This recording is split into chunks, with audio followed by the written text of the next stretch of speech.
We begin this afternoon continuing our breaking news coverage of the multiple shooting at Timberview High School in Arlington. Okay, let's take a look from Sky 4 right now. We do know that 4 people were injured at the school. 1 person refused treatment. We do know 1 that was just hurt, according to police, was taken to the hospital, and then 2 that were shot were taken to the hospital. Emergency crews have been on the scene since the 9 o'clock hour. It was 9:15 when the first 911 call came in. And the search for the shooter continues. Now, about 45 minutes ago, we saw students removed from the school. They are being brought and transported by buses to another location, to the Performing Arts Center. But this is really what police are focusing on right now. They are looking for this young man and his 18-year-old Timothy George Simpkins. He is believed to be driving a 2008 silver Dodge Charger. Fox 4 Sean Rabb begins our live coverage this afternoon. Sean's on scene. Sean?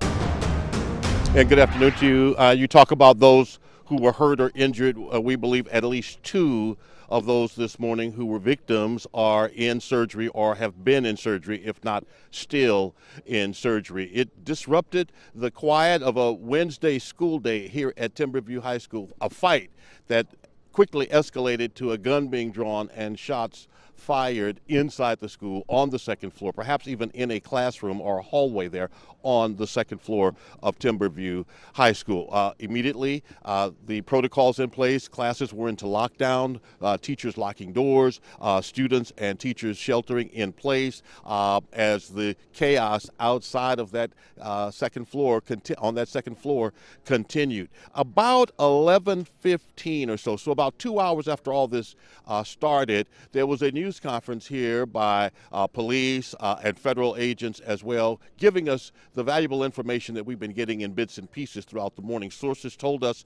what had happened long before the police, in fact, held their news conference. Let's listen to I believe the assistant police chief in Arlington, and then the ATF talk to us about this morning's incident.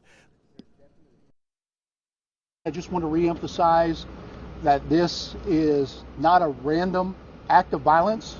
This is not somebody attacking our schools.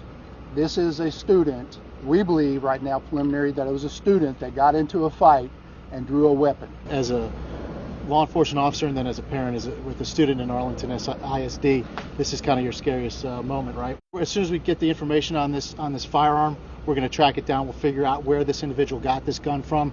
Our agents won't sleep, working with our partners here to figure out how he got this weapon in his hand to come in the school and cause this tragedy today.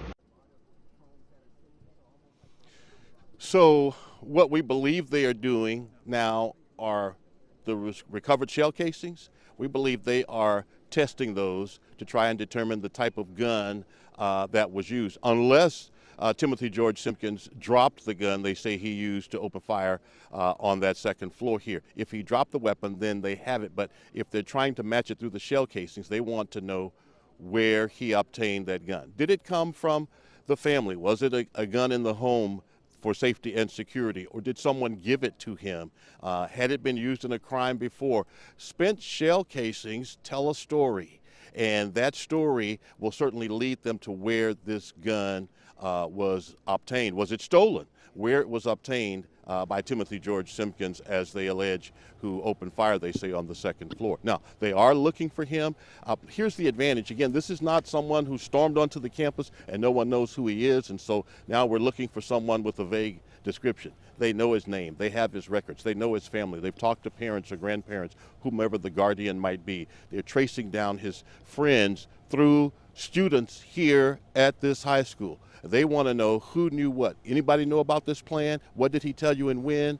And so that's part of the net that's been cast as they look for him, and they're searching for him any way possible. If there's any technology that they can use to trace him, if there's some service on that car that they can use to trace him through, or a cell phone, they're trying to do that right now, trying to find where he is. This is the kind of event that every parent prays never happens. It happened today here at Timberview High School, a good school, a large school. Here, it's a Mansfield school in southern Arlington, and Mansfield ISD school here in southern Arlington. And certainly for parents and students, it is the kind of memory made on this Wednesday in October that they'll not soon forget. Sean, talk about having all your witnesses contained in one spot, though. I mean, this is going to be key for police. They said they're releasing all these students right now, except for the ones who actually saw what happened. I mean, they're going to be talking to those kids about every little detail. And I would imagine a lot of them would be very happy to give up the location or any information regarding the suspect. Well, so here's what's the number of people we're talking about? It could be anywhere from a handful to a classroom full. So if it happened in a classroom, we could have anywhere from 20 to 30 students. If it was in a hallway, you could have had a small group, or you could have had a cluster if they were changing classes at the time this started. There will be a significant number of students that trained investigators now will begin to talk to about what they saw. Yes, there may be video of the fight, which means someone put up their cameras, or there are cameras in the school that may have captured that. There may be video of the fight and the shooting itself, but the video alone to any crime never tells the whole story. There's a whole lead up to it, and maybe the students can provide what the lead up to this morning was. In addition, what they saw, what they heard, what they knew, all of those kinds of things. I promise you, it's highly likely at least one student knew something was going to go down this morning, and perhaps even that this young man had planned to bring something to defend himself or give himself advantage in the fight.